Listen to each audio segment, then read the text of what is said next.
Tout le monde boit. Pourquoi? Pour se sentir bien et avoir du plaisir. Les gens commencent de plus en plus jeunes à consommer. L'alcool est la drogue la plus utilisée partout au monde.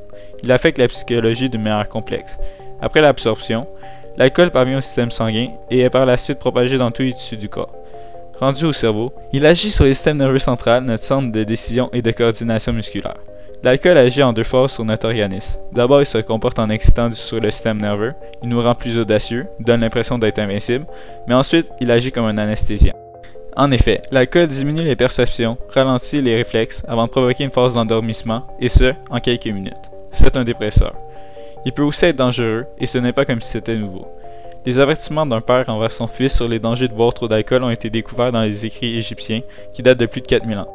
Il existe plusieurs théories pour faire dissiper les effets de l'alcool plus rapidement, mais 95% est obligatoirement éliminé par le foie, donc seul le temps est efficace. On pourrait continuer pendant des heures sur ce sujet en abordant le thème des bébés, mais parlons plutôt de l'alcool au volant. Conduire un véhicule est exigeant. Il faut donc être en pleine possession de toutes nos facultés.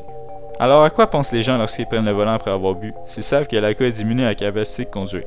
Eh bien en réalité, la consommation d'alcool altère les facultés mentales, donc la majorité du temps ils ne voient pas le danger et se croient invincibles.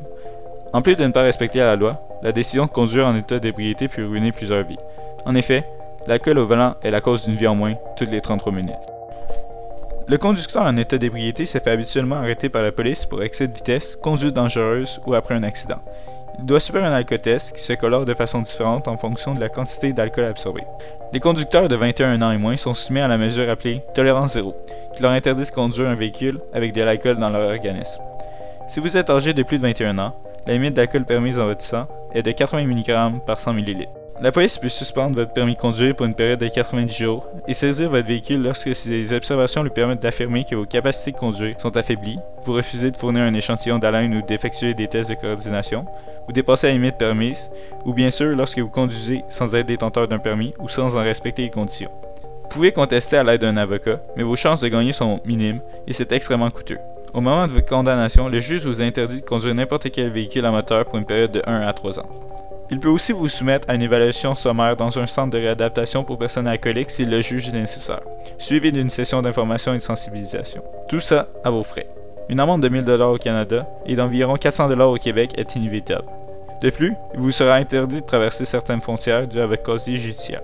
Si vous décidez de conduire même si votre permis est révoqué, un policier peut saisir le véhicule que vous conduisez pour une période de 30 jours et vous donner une amende qui varie entre 1500 $ et 3000 $.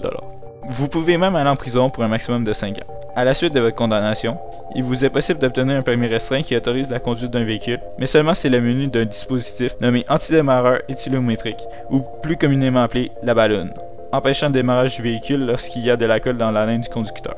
Si un permis est suspendu ou révoqué pendant plus de 3 ans, la Société de l'assurance automobile du Québec peut exiger de la personne qui réussisse les examens de compétences pour l'obtention d'un permis.